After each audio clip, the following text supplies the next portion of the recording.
Hello guys, अभी जो मैं वीडियो लेके आया हूँ बड़ी इंटरेस्टिंग है। वो बेसिकली महिंद्रा थार के प्लांट के ऊपर है कि महिंद्रा थार बनती किस तरह है।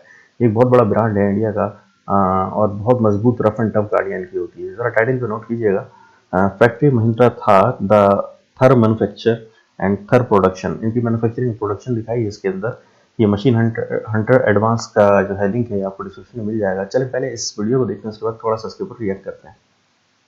दोस्तों, जब हम गाड़ियों में दमदार पावर और सॉलिड लुक की बात करते हैं तो महिंद्रा थार का नाम पहले आता है, जो पहाड़ जैसी ऊंचाइयों पे चढ़कर लोगों के दिल पर राज कर रहा है। तो चलिए दोस्तों, आज हम महिंद्रा थार के सारे गुप्त राज को खोलते हैं और ये भी देखेंगे आखिर महिंद्रा थार को फैक्ट्री में कैसे बनाया जाता है, जिससे आपका नॉलेज थार के प्रति कई गुना तक बढ़ जाएगा। तो चलिए दोस्तों, वीडियो को स्टार्ट करते हैं। उससे पहले आप हमारे कड़ी मेहनत के लिए इस वीडियो को एक छोटा सा लाइक करके चैनल को जरूर सब्सक्राइब करें। तो नंबर पहले पर आता है महिंद्रा थार मेकिंग प्रोसेस। दोस्तों, थार एक ऐसा कार है जो अपने सॉलिड लुक और दमदार पावर से किसी भी सरफेस पर चल सकता है, चाहे वो पानी हो, कीचड़ हो या फिर पहाड़ हो। इसी कारण लोगों में क्रेज बढ़ते जा रहा है और लोग खरीदने के लिए लाइन लगा रहे हैं। तो चलिए देखते हैं आखिर इसकी खासियत क्या है और इसे फैक्ट्री में कैसे बनाया जाता है। तो इसे बनाने के लिए सबसे पहले दूसरे फैक्ट्रियों से स्टील बॉडी को मंगवा कर असेंबलिंग किया जाता है, जहां एक वर्कर इसके सारे पार्ट को वेल्डिंग करके जोड़ता है। फिर इसे कन्वेयर बेल्ट से आगे भेजकर इसमें साइड वाले पार्ट को असेंबल करते हैं और इसे वेल्डिंग करके कुछ इस तरह के स्ट्रक्चर को तैयार कर लेते हैं। फिर इसका क्वालिटी चेक करके पेंटिंग रूम से बाहर निकालते हैं। अब इसके बोनेट में oil filter, heat exchanger, horn और कई चीजों को लगाते हैं। अब इसमें फ्रंट पैनल को लगाते हैं, जिसमें हैंडल, स्पीडोमीटर, सीडी प्लेयर और बहुत सारी चीजों को लगाया जाता है। फिर एक स्टील प्लेट को मशीन में डालकर इसके मैन्युफैक्चरिंग प्लेस को लिखते हैं, जिससे ये पता चलता है आखिर ये गाड़ी किस कंट्री में बनाई गई है और इसका मॉडल नंबर क्या है। और इसके अंदर धूप और बारिश को रोकने के लिए हार्ड टॉप को लगाया जाता है। फिर इसके ऊपर थार कंपनी के ब्रांड को चिपका कर आउटर कवर को रिमूव करते हैं और ग्लास पैनल पर ग्लू लगाकर थार में फिट करते हैं। अब इसके पहिए वाले पार्ट पर इंजन असेंबल करके ऊपर बॉडी को रखते हैं।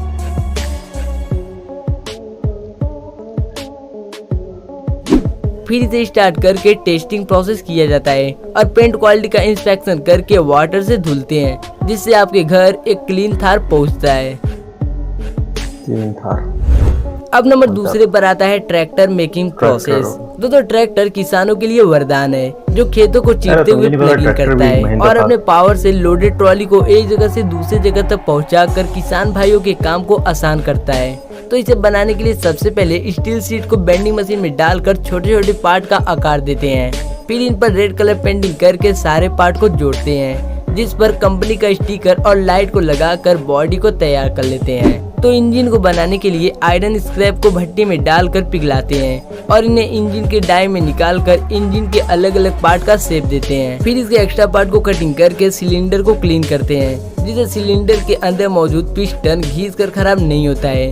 अब इस इंजन ब्लॉक का जांच करके कन्वेयर बेल्ट पर लाया जाता है और उस पर क्रैंक शाफ्ट को लगाकर पिस्टन को एक खास तरह के टूल से सिलेंडर में डालते हैं। फिर पिस्टन से क्रैंक शाफ्ट को अटैच करके स्क्रू से टाइटली कसते हैं। फिर इंजन में एग्जॉस्ट पाइप और छोटे छोटे कंपोनेंट को असेंबल किया जाता है और लास्ट में पेंटिंग करके साइलेंसर को लगाते हैं। फिर दो एक्सल को जोड़कर पहिए वाले मैकेनिज्म को तैयार करते हैं और इसके साथ साथ इंजन को जोड़कर आगे एक्सल को लगाते हैं। फिर इसे अच्छी तरह धुलकर पेंटिंग किया जाता है और इनमें कूलिंग सिस्टम को लगाकर पावर स्टीयरिंग को अलग से बनाते हैं, जहां एक स्क्रीन होने के साथ साथ डिजिटल मीटर भी होता है।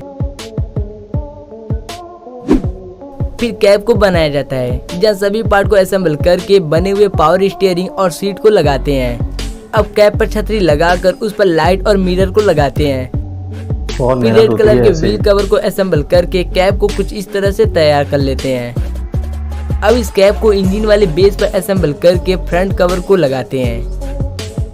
फिर पहिए को असेंबल करके नट से टाइटली कसते हैं। अब टेस्टिंग प्रोसेस करने के लिए इसके पहिए को रोटेट करके स्पीड और पावर को देखा जाता है। फिर इसे वाइब्रेट करके इसके फ्लेक्सिबिलिटी को चेक करते हैं और लास्ट में इसे वॉश करके कॉटन कपड़े से क्लीन किया जाता है और इस तरह से ट्रैक्टर पूरी तरह बनकर तैयार हो जाता है और इन्हें बड़े से ट्रक पर लोड करके आपके खेतों तक भेज दिया जाता है। अब नंबर तीसरे पर आता है BMW बाइक मेकिंग प्रोसेस। दोस्तों आपने बाइक तो बहुत सा देखा होगा, लेकिन BMW बाइक बेहद अलग है, जो अपने दमदार लुक और हाई स्पीड के कारण जाना जाता है। दोस्तों इसके हाई स्पीड का कारण है 999 सीसी के साथ 4 सिलेंडर का इंजन, जिस पर बाइक के फ्रेम को रख कर नट बोल्ट से टाइटली क्लोज करते हैं। अब अंदर मौजूद सभी वायर को जोड़कर इंजन कवर को लगाते हैं और इसमें हैंडल लगाकर कन्वेयर बेल्ट से आगे भेजते हैं, जहां एक वर्कर इसमें सीट फ्रेम और अन्य छोटे बड़े पार्ट को लगाता है। फिर इसके पीछे वाले पहिए में डिस्क ब्रेक लगाकर आगे पहिए को लगाते हैं।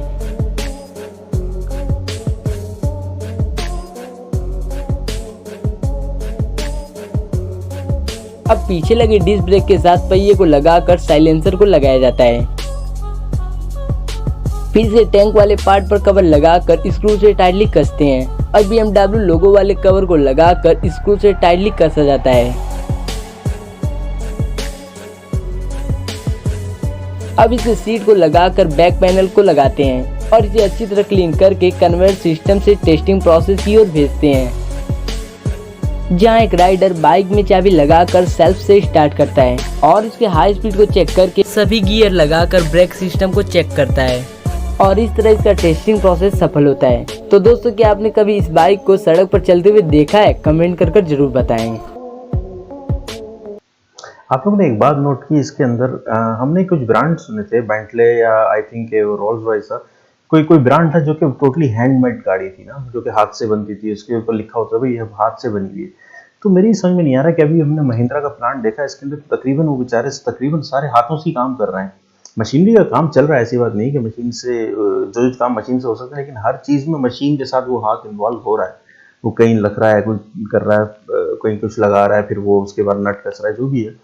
तो ये एक बड़ी वैसी बात है कि तकरीबन हर गाड़ी के अंदर मैं ये समझ रहा हूँ कि फिर मशीन के अलावा मैन पावर भी यूज़ होती है और हाथों से किया हुआ काम बड़ा यूज़ होता है। तो बड़ी डेलिकेट होती हैं गाड़ियाँ, और क्योंकि हमें ऐसा लगता था भाई शायद मशीन से तैयार की हुई, एकदम मशीन में डाला, सांचे में से निकल के आ गई। सारे जो दिखाते हैं कि प्लांट बड़े बड़े इंडस्ट्रियल प्लांट लगे हैं, वो डैशबोर्ड आके खुद ही फिट हो गया, ये ऐसा, लेकिन ऐसा नहीं है भाई। मैनुअल वर्क बहुत इन्वॉल्व है इसके अंदर, और वो फिर यानी कि बड़ी मायने रखता है अपनी कि भाई मैनुअल वर्क इसमें इन्वॉल्विंग। जिस तरह ये बड़े ब्रांड बोलते हैं कि भाई हमारी गाड़ी पूरे हाथों से बनी है, तो उसी को कीमत मजीद बढ़ा देते हैं अपनी। तो ये गाड़ियां भी हाथों से ही बनी है और ये बात भी एक वैल्यू रखती है अपनी तरह। चलें गाइस, बहुत अच्छी वीडियो थी, इनको लाइक एंड सब्सक्राइब कर दीजिएगा, मेरे चैनल को भी लाइक एंड सब्सक्राइब कर दें। मिलते हैं नेक्स्ट वीडियो में। Till then take care.